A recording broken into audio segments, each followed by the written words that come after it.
لم يكن الذين كفروا من أهل الكتاب والمشركين منفكين حتى تأتيهم البينة رسول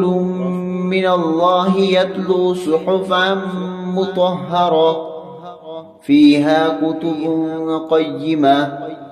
وما تفرق الذين أوتوا الكتاب إلا من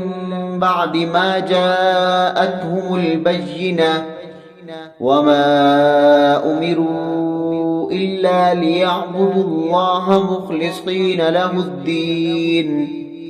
حنفاء ويقيموا الصلاة ويؤتوا الزكاة وذلك دين القيمة إن الذين كفروا من أهل الكتاب والمشركين في نار جهنم خالدين فيها أولئك هم شر البرية